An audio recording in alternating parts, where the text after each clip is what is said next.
गरीब लस्सी वाली। लखनऊ शहर में सीमा और सुरेश रहते थे। सुरेश मजदूरी करने का काम करता था, लेकिन उसकी खास कमाई नहीं होती थी, जिसकी वजह से वे दोनों ही बेहद परेशान रहते थे। जब सीमा का पति घर आता तो वह सीमा के हाथ की बनी लस्सी जरूर पीता था। ऐसे ही एक दिन सुरेश कहता है, एक बात तो माननी पड़ेगी, तुम्हारे हाथ की बनी लस्सी पीकर सारे दिन की थकान मिट जाती है। सीमा, वो तो ठीक है जी, पर आज घर में राशन खत्म है। हम दोनों कब तक ऐसे ही जिंदगी जीते रहेंगे? मैं तो कहती हूँ, आप कोई दूसरा काम देख लो, जिसमें ज्यादा पैसे मिलते हों। सुरेश, तुम्हें क्या लगता है मैंने कोशिश नहीं की होगी? इतनी जगह गया, पर कहीं भी ठीक पैसे नहीं मिलते और इतनी गर्मी में बुरा हाल है। सीमा, अजी परेशान मत हो, भगवान सब ठीक करेंगे। थोड़ा बहुत खाकर दोनों सो जाते हैं। अगली सुबह सुरेश जल्दी उठकर मजदूरी करने निकल जाता है और सीमा अपना घर का काम करने लगती है। उधर सुरेश इतनी भारी गर्मी में सारा दिन मजदूरी करता है, फिर भी उसे अधिक मजदूरी नहीं मिल पाती है, जिससे वह दुखी हो जाता है।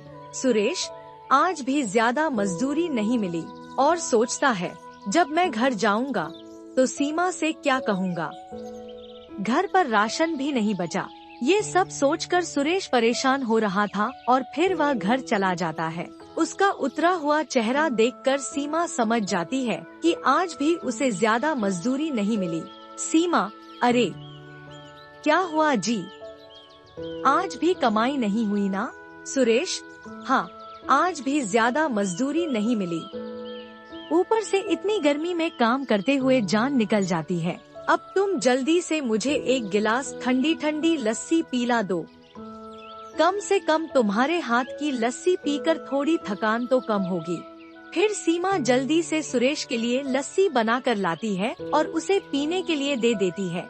सीमा, ये रही तुम्हारी लस्सी। मानो ना मानो, तुम कोई और काम देख लो, शायद तुम्हें कहीं दूसरा काम मिल जाए। सुरेश, सीमा, दूसरा काम ढूंढना इतना आसान नहीं है। अब तुम ये सब छोड़ो और जल्दी से खाना लगा दो, बड़ी भूख लगी है। फिर सीमा रसोई में जाती है और सुरेश के लिए खाना लाकर देती है। खाना खाते ही सुरेश को नींद आ जाती है और फिर सीमा भी सो जाती है। अगली सुबह सुरेश जल्दी उठकर मजदूरी के लिए निकल जाता है और सारा दिन गर्मी में मजदूरी करता रहता है, लेकिन फिर भी उसे मजदूरी के ज्यादा पैसे नहीं मिल पाते। शाम को जब वह थक हार कर घर आता तो हमेशा की तरह आज भी अपनी पत्नी से पीने के लिए लस्सी मांगता है। सुरेश, सीमा, बड़ी गर्मी है, अपने हाथ की बनी ठंडी ठंडी लस्सी तो बनाकर पिला दो। सीमा जल्दी से सुरेश के लिए लस्सी बनाकर लाती है और उसे पीने के लिए दे देती है। सुरेश, सीमा, कुछ बात तो है तुम्हारे हाथ की बनी लस्सी में। सीमा, आप भी ना कुछ भी बोलते हो, रात काफी हो चुकी थी। फिर वे दोनों खाना खाकर सो जाते हैं। अगली सुबह सुरेश अपने मालिक के यहाँ मजदूरी कर रहा होता है, तभी अचानक से उसके पैर पर भारी सामान गिर जाता है, जिससे उसके पैर में बहुत बुरी तरह चोट लगती है। सुरेश दर्द से चिल्लाता है, शा मेरा पैर, हाय मर गया रे, मेरा पैर बहुत दर्द हो रहा है। एक मजदूर, लगता है इसके पैर में तो बहुत चोट आई है। और फिर सभी मजदूर डॉक्टर से उसकी मरहम पट्टी करवाते हैं और उसे घर छोड़ देते हैं।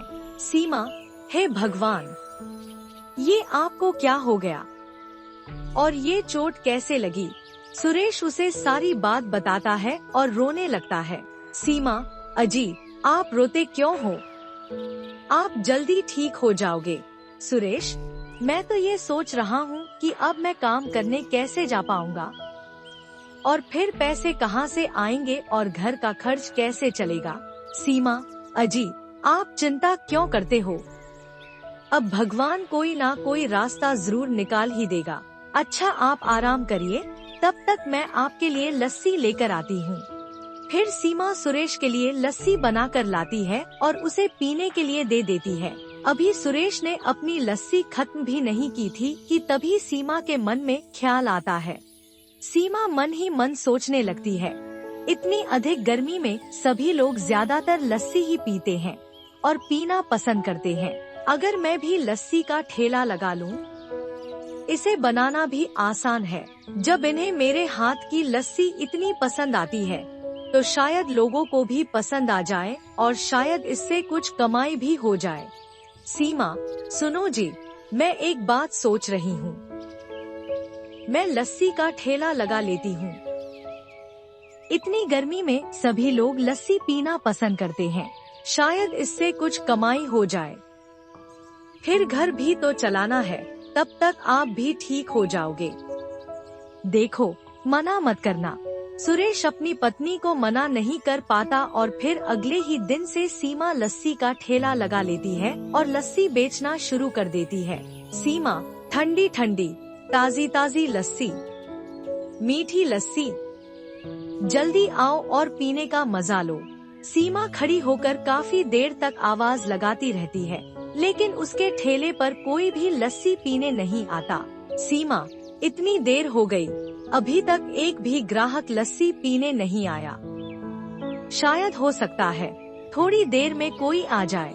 ये सोचकर सीमा फिर से आवाज लगने लगती है और कहती है, मीठी मीठी ठंडी मलाईदार लस्सी, जो भी एक बार पी ले सारी थकान दूर हो जाए।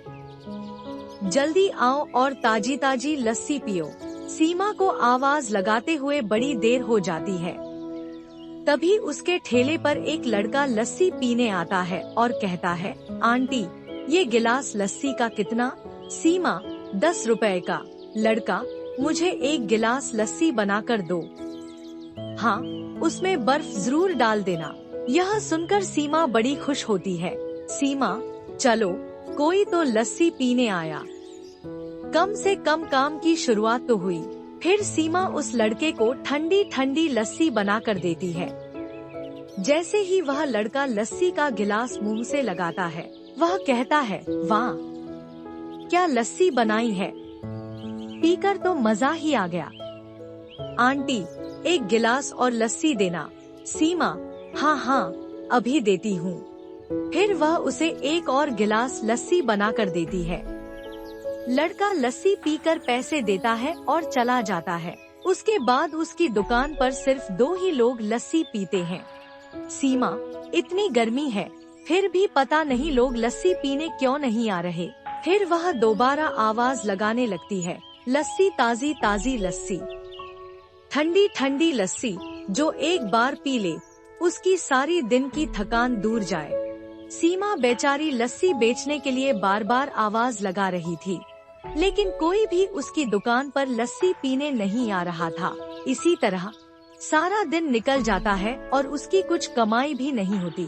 सीमा, सारा दिन हो गया और सिर्फ 4 गिलास लस्सी ही बिकी है। इसमें तो लस्सी के सामान के पैसे भी नहीं निकलेंगे। हे भगवान, अब तो मेरे पास सिर्फ थोड़े से ही पैसे बचे हैं। इन पैसों से तो मैं कुछ भी नहीं कर सकती। सीमा को लस्सी बेचते हुए सुबह से शाम हो जाती है, लेकिन कोई और ग्राहक नहीं आता। तब वह अपनी लस्सी का ठेला लेकर घर चली जाती है। जब वह घर पहुंचती है, तो उसका मुरझाया हुआ चेहरा देखकर उसका पति कहता है, क्या हुआ, तुम इतनी उदास क्यों हो? सीमा, लस्सी पीने मेरे ठेले पर कोई नहीं आया। सुरेश, कोई बात नहीं, आज कोई नहीं आया तो क्या हुआ? ऐसा थोड़ी है कि कल भी कोई ना आए। तुम इतनी मेहनत कर रही हो, देखना कल तुम्हारी लस्सी पीने सब लोग जरूर आएंगे।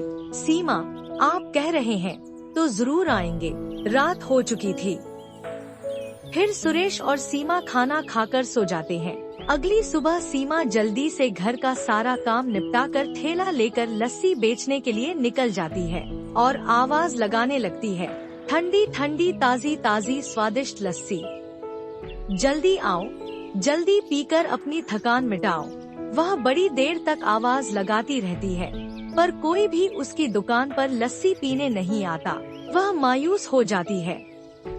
तभी एक बड़ी सी गाड़ी आकर सीमा के ठेले के पास रुकती है, जिसमें से वही लड़का उतरता है जिसने कल उसकी लस्सी पी थी। वह अपने सभी दोस्तों से कहता है, तुम्हें पता है ये आंटी बहुत ही अच्छी लस्सी बनाती हैं। तुम एक बार इनकी लस्सी पियोगे ना, तो तुम्हारा यहाँ बार बार लस्सी पीने का मन करेगा। एक दोस्त, क्या यार, तू हमें यहाँ लाया है, वो भी लस्सी पिलाने के लिए? हमें तो लगा था कि तू हमें किसी अच्छी जगह लेकर जाएगा, कुछ बढ़िया खिलाएगा।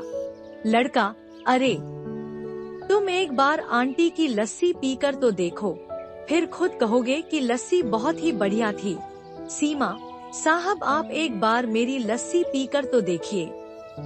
अगर आपको अच्छी नहीं लगी तो मुझे पैसे भी मत देना। फिर सीमा सभी लड़कों को एक एक गिलास लस्सी बनाकर देती है। सभी लड़के लस्सी पीते हैं और उन्हें बहुत अच्छी लगती है। लड़के, वाह क्या लस्सी बनाई है, पीकर तो मजा ही आ गया। आंटी, एक गिलास और लस्सी देना। दूसरा लड़का, और मुझे भी एक और गिलास चाहिए। तीसरा लड़का, और मैं तो 2 गिलास और पीऊंगा। ये देखकर सीमा मन ही मन बड़ी खुश हो रही थी।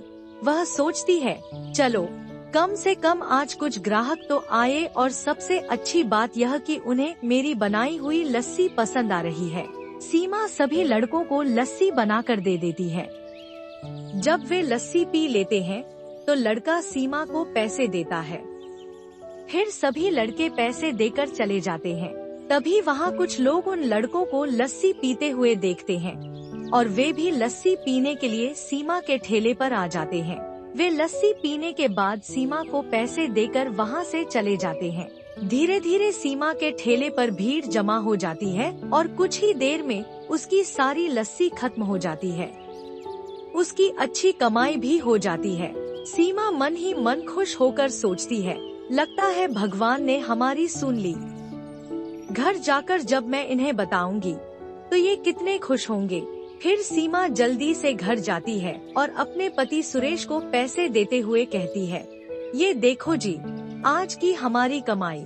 सुरेश, ये तो बहुत ही अच्छी बात है। तुमने इतनी मेहनत की है तो फिर लस्सी तो बिकनी ही थी। अब तुम मुझे कब लस्सी बनाकर पिलाओगी? ये सुनकर सीमा जोर जोर से हंसने लगती है और साथ में उसका पति सुरेश भी हंसने लगता है। फिर कुछ ही दिनों में सीमा और सुरेश के घर की हालत सुधरने लगती है और सुरेश भी पूरी तरह ठीक हो जाता है। फिर वे दोनों आराम की जिंदगी जीने लगते हैं।